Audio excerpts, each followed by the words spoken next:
I can't get enough of this trial. I really can't. Joining me right now, law and crime legal analyst Dan Schorr is with us. And Dan, I also have to mention that you are also the author of a new political thriller. It's called Final Table. It's going to be published and come out October 5th. So congratulations on that. Really, really great news. But we do have to talk, of course, but we do have to talk about Robert Durst because really there's so much to talk about. What do you think of that? I was thinking the same thing. Is Robert Durst stalling because he's trying to think about how to answer these questions, or is he legitimate? Is he taking the time to read what the questions are on his machine because he doesn't hear the questions so well? Is he taking the time because the judge told him, you know, wait for objections, his attorneys told him to slow down? So is it nefarious or not? There's a lot of different considerations and strategic issues there that could be at play. First of all, when you're being direct examined by your lawyer, you know the questions in general in advance, you've prepped them, you know that the person is trying to help you, so you're not suspicious of the questions. You know, though, in cross-examination, that this person is trying to paint you to be a murderer. So you're going to be a lot more cautious. Even if a question seems innocuous, you may think, well, what's their hidden strategy here? What's their hidden agenda? How should I answer this? So I think it's natural to have a lot more thought before you answer someone who you know is trying to make you look guilty. Now, also, as a prosecutor who's done a lot of cross-examinations, I know that it's really important as a cross-examiner to get in a rhythm. You ask a question, another question, another question, and it's really hard to get that rhythm when the witness is taking a long time, a lot of delays, and that makes it more difficult to cross-examine. So I'm sure that's part of Durst's thinking also, that this stops the prosecutor from really getting into that rhythm in front of the jury.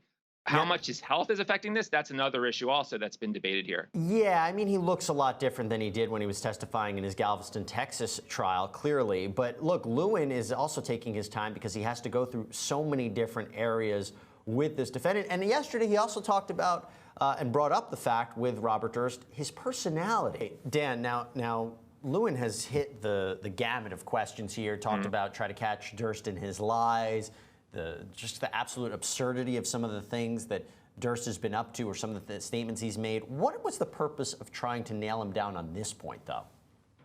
Well, I think he's trying to show a general portrayal that he's someone who only thinks of himself. And one of the implications, among others, is that he would even kill someone to take care of himself, that he just doesn't care about anyone else's well-being other than his own. And if he thinks he's cornered, if he thinks Susan Berman is going to give out information that's going to lead to his arrest for possibly killing his wife, then he's willing to even commit murder to cover up another killing. So it's a general portrayal that he is so selfish, so self-absorbed that anyone else's welfare is irrelevant.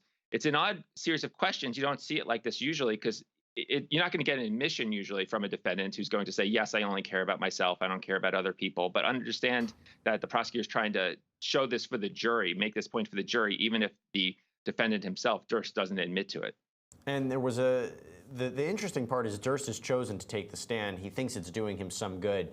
I keep talking about how great Lewin is doing. I think he's doing a fantastic job cross-examining him.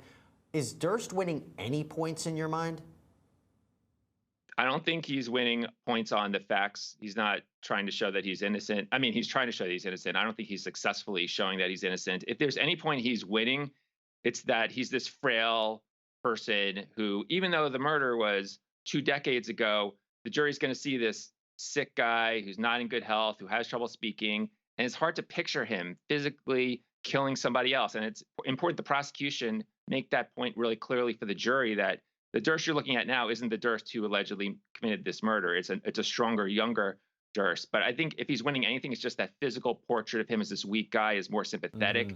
But on the facts, I don't think he's winning over any converts. And we can't forget that while Durst is on trial for the murder of Susan Berman, there is evidence being put forward that he killed her because she was a witness to the murder of Durst's wife, Kathy McCormick Durst, who's been missing since the 1980s. And Lewin asked Durst about Kathy.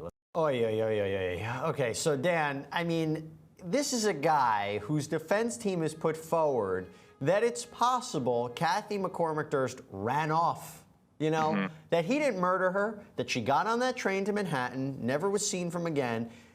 He just fell into another trap of Lewin and basically said it is impossible that she would have just given up her career like this.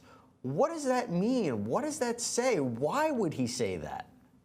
That's a huge point because there's two questions related to her. One is, did someone kill her versus did she just disappear? And two, if someone killed her, who did it? Those are the two questions. So the first question, if you can eliminate from the person who knew her extremely well, Robert Durst, the idea that she just ran off, then you're left with the only other option, which is that someone killed her. And then the question is, who did that? Who had the motive? Who had the opportunity? And that certainly points to Robert Durst, plus the other comments he's made over the years. So by that skillful cross-examination, eliminating the idea in Robert Durst's admission that she would have left her life, which was happy, successful, that leaves a strong implication that someone killed her. And Robert Durst is clearly the person best positioned and with the best motive to have done that. So that was very well done on cross-examination. You know who Robert Durst's worst enemy is? Robert Durst. Everything he says seems to hurt him, whether it's writing the cadaver note, whether it's what he said to John Lewin in the 2015 interrogation, what he said in the Jinx, what he allegedly said to other people over the years, what he's saying now. Just incredible to watch this. And we're going to talk more about Robert Durst taking the stand. We're going to play you some more clips. And again, we are waiting to jump back live in that California courtroom at around 12 p.m. Eastern. Stay with us. We'll be right back right after this.